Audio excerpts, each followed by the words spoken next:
Hi there, this is Ben Howard with this month's Real Estate Market Report, giving you all of the information you need about buying and selling homes here in North Texas.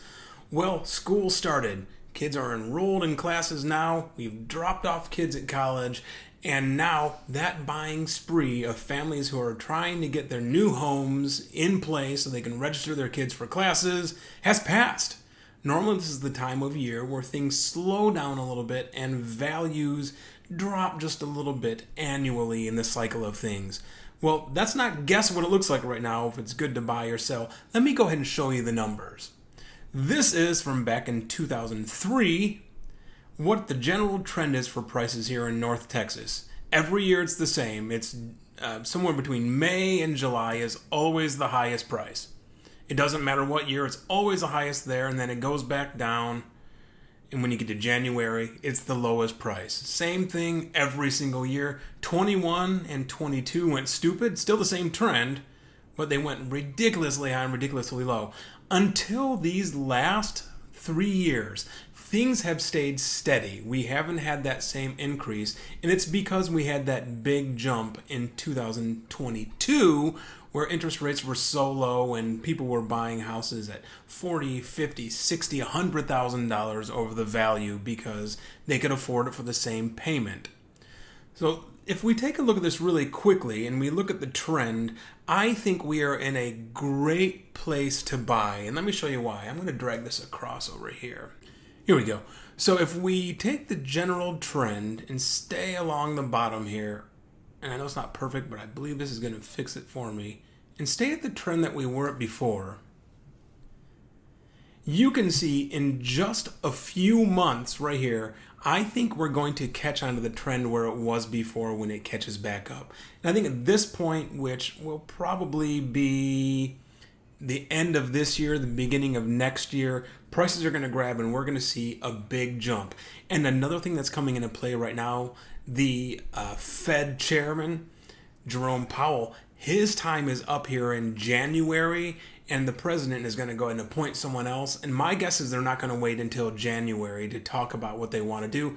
The president has been a proponent of dropping interest rates, but they don't want to do that because when you make money too cheap, then things become more expensive. That's inflation.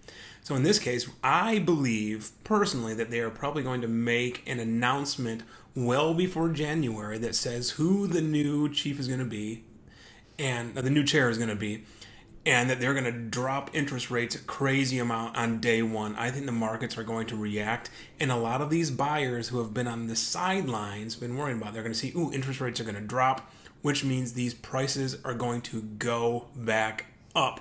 So I think when we get to the end of this year, the beginning of next year, where it's traditionally the lowest time, I think it's going to be going up a little bit, and then this next spring, prices are going to go a little bit crazy. So if you're selling at that time, it might be a good thing. If you're buying, if you're thinking about buying, but you don't have to sell right now, jump on it early.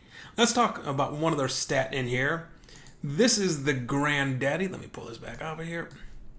This is the granddaddy that talks about market supply or market saturation. What that means is if no more houses hit the market, how long would it take to sell it at the current rate? Get rid of this part right here because that's when we converted to the new system. But you see, normally we're about 2 months. We've gone up as high as 3.5 months here. When things went crazy in 21 and 22, we were down to well under a month. But right now we are at a record high. We're coming up on 6 months of inventory, which means right now, as we said before, buyers have a lot of power because if they don't like one house, they'll go to another house.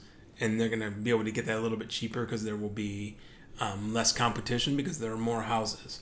So all that to say, right now, if you're thinking about buying, don't wait because I think you're going to regret it if you wait a few months. If you're looking to sell, you want to get things started right now, and if that way we see things start to jump up, if that announcement comes from the Fed that interest rates are going to be dumped and houses are going to go cheaper, it might be worth getting ahead of the curve so you don't get caught on your heels when the time comes and all the buyers are looking to buy. Hey, well, if you have any more questions at all, feel free to give me a holler. If this is in an email, you can just reply to it. If you're seeing it on social media, you can reply down below. I'd love to answer any questions you have, and I'll talk to you real soon.